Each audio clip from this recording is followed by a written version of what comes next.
Today's topic is principle of transformer.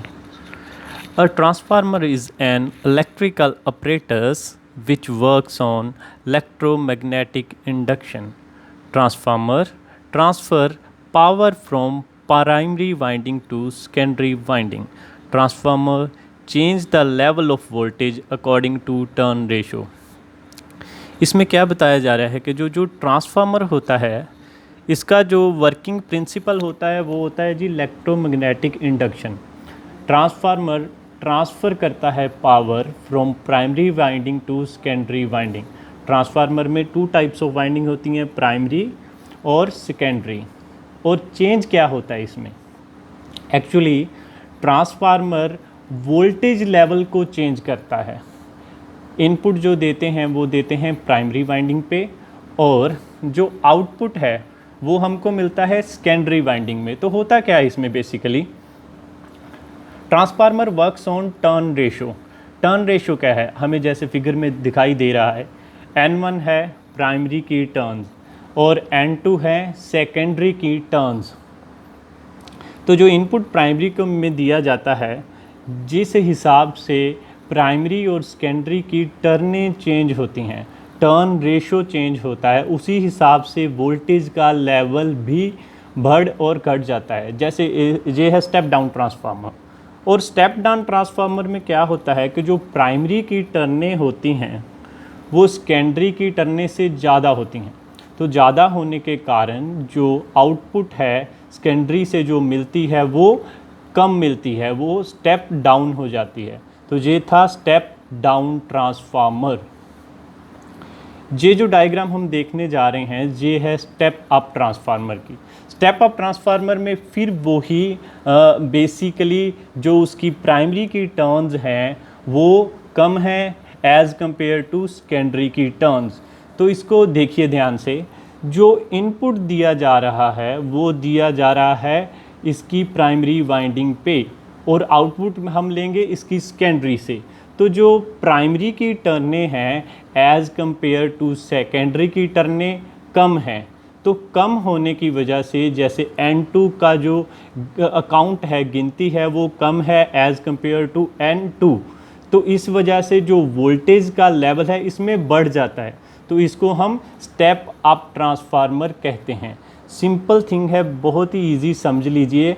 जो transformer voltage के level को राइज और डिक्रीज़ करता है वो करता है टर्नों के बेस पे।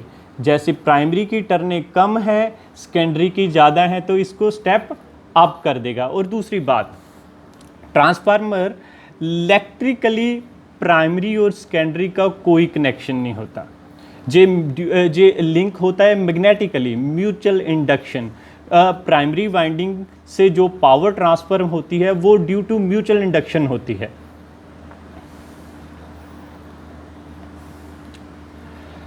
जी आपके सामने जो डायग्राम है ये है शेल टाइप ट्रांसफार्मर। देखिए हम डिस्कस करेंगे ट्रांसफार्मर की टाइप्स। वैसे तो ट्रांसफार्मर बहुत सारी टाइप्स में है, हम अगली आने वाली वीडियोस में सभी को डिस्कस करेंगे, लेकिन basically according to voltage level transformer 2 types के होते हैं, स्टेप डाउन और स्टेप अप। और according to construction of transformer, transformer are 2 type of shell type and core type.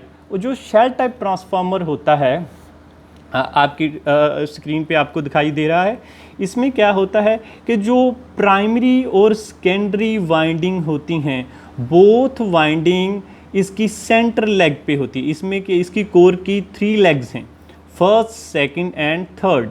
और जो primary winding as well as secondary winding both are placed on its central leg, और इसको एक ही leg पे दोनों winding हैं, और इसको हम कोर टाइप ट्रांसफार्मर कहते हैं। देखिए ध्यान से, N1 और N2 दोनों एक ही लेग पे हैं, और इसे हम कहते हैं शेल टाइप ट्रांसफार्मर। ये है कोर टाइप ट्रांसफार्मर। अब हमारी स्क्रीन पे दिखाई दे रहा है core type transformer. Core type transformer simple, इसमें क्या होता है कि 2 लेग्स होती हैं। इसकी जो कोर होती है उसकी 2 लेग्स होती हैं, और जो प्राइमरी वाइंडिंग होता है वो होता है इसकी फर्स्ट लेग पे, और सेकेंडरी वाइंडिंग सेकंड लेग पे होता है। तो इसको हम कोर टाइप ट्रांसफार्मर कहते हैं। आज हमने डिस्कस किया ट्रांसफार्मर का प्रिंसिपल, और basically according to voltage and according to construction transformer कितनी टाइप के होते हैं। आने वाले दिनों में ट्रांसफार्मर के रिलेटेड जो भी और टॉपिक हैं वन बाय वन हम उनको डिस्कस करेंगे।